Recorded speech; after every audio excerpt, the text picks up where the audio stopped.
Have you ever seen the waters of Hood Canal sparkling in the sun as the long ridges of the mountains come down to kiss the sea?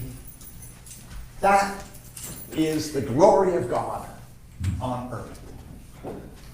Have you ever seen the dark green fir boughs loaded with snow and weighed down in the winter storm?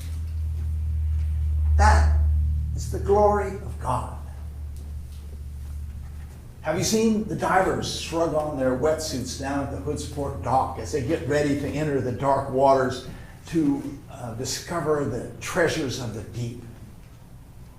They're looking for the glory of God. Have you ever felt the warmth of the sun as you sit in your garden while the hummingbirds hover over the flowers? You're experiencing the glory of God. Have you ever touched the rough bark of an ancient old-growth Douglas fir and felt how old it is? That's the glory of God. Have you ever seen a little lizard crawling around underneath trees? Believe it or not, that is the glory of God. Hoodsport is such a beautiful place to live. If you live in Hoodsport, you've chosen to live here because you want to be in this beautiful place. There's a lot of disadvantages. It's inconvenient in some ways. You don't have the conveniences of the city, but it more than makes up for it with the natural beauty here. Our canticle today is Canticle 12, the Song of Creation. Glorify the Lord, all you works of the Lord. Praise him and highly exalt him forever. This canticle is known as the Prayer of Azariah. It was probably written a century or two before the birth of Christ. And it's basically a metrical version of Psalm 148. Psalm 148 so that it can be put to song. And it's been put into music many times, and it's part of the morning prayer service in the prayer book. Psalm 148 is a song of praise to the glory of God in creation. The psalmist who wrote this so long ago felt that everything around them gave praise to God. The trees rise up to God. The waters reflect God. The sunlight is God's warmth. The birds wing through the air to the glory of God. The whole creation is full of the glory of God.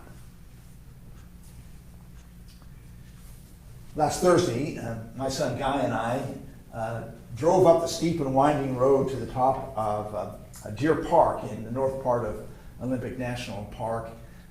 It's a mountain that's by itself, and when you get up there, you can see all over. It's just wonderful. I had to get up in the middle of the night, and I went outside and looked up at the stars, and it was just amazing. They were just sprawled all over the sky. Because you're so high up there, you're above the haze and the humidity, and so the stars were just as crisp as the facets of a diamond ring. I could see the Milky Way going across the sky, and it seemed like there were veil upon veil of stars just going back into infinity. That's the glory of God right there.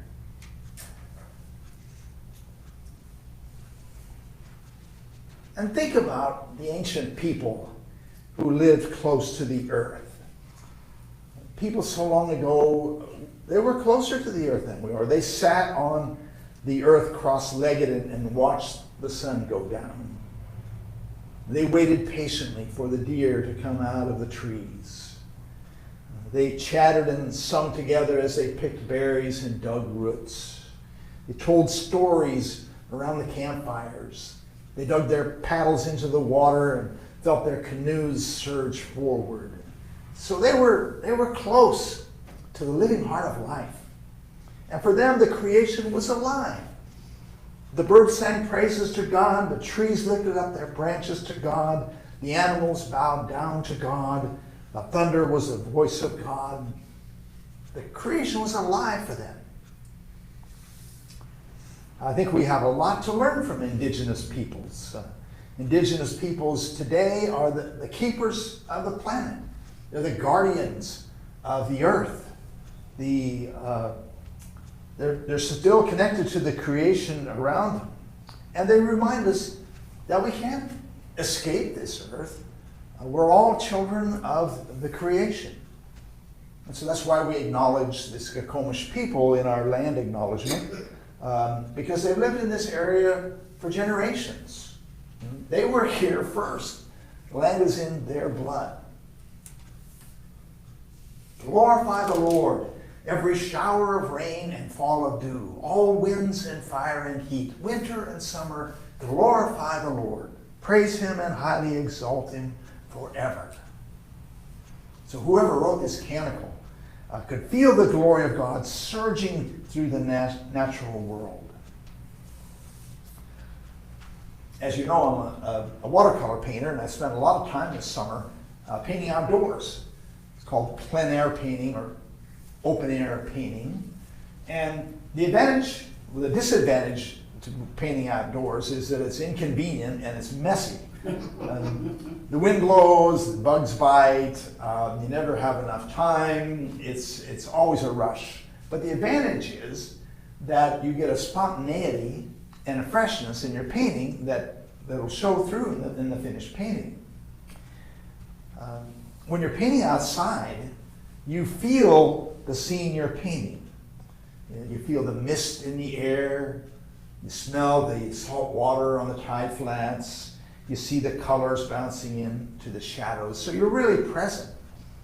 And the first job of a watercolor artist is to really see what's around you, to look deeply, to soak in the scene, to connect with the environment. And after you get the feel of the place, then the second job of the artist is to express that in a painting. In other words, the job of the landscape painter is to express the glory of God in nature. Glorify the Lord, O springs of water, seas and streams, O whales and all that move in the waters. All birds of the air, glorify the Lord. Praise him and highly exalt him forever. Such a beautiful canticle. We're celebrating the season of creation this month because we're focusing on our relationship with our environment. Our liturgy has prayers for the earth and confession for the damage we've done to the earth. And it's our way of trying to reconnect with God as the creator of the earth. When I was in Oregon, I helped with the STEP program. It's Salmon and Trout Enhancement Project. And we took a busload of rambunctious elementary kids out to a stream in the forest, and the kids released salmon fry into the streams. They had raised these salmon fry in the classroom in an aquarium from just the fertilized eggs until they became the fry and got big enough to release. And they were taught all about the life cycle of salmon, how the egg is fertilized, and then the fry go in the stream, and they grow to fingerlings, and they go out to the ocean, and they get bigger and come back to spawn. So the kids were excited about this, and when they put the little fish into the stream, the kids all said, "Goodbye, little fishies. We'll see you when you come back." So it's a great way for them to have a hands-on experience, something that they can really relate to and remember, to teach them about nature, about the glory of God. You know, humanity is facing a number of environmental crises. You know, the oceans are rising, there's unbearable temperatures, massive hurricanes, all kinds of pollution. And in order to survive on this earth, human beings are going to have to work together to find a solution. And the way we start, the way we crack the problem open, is to remember that this planet belongs to God. The earth is full of the glory of God. The Russian writer Dostoevsky wrote this: Love all God's creation, the whole and every grain and sand in it. Love every leaf, every ray of God's light. Love the animals. Love the plants. Love everything. If you love everything, you will perceive the divine mystery in things. Once you perceive it, you will begin to comprehend it better every day.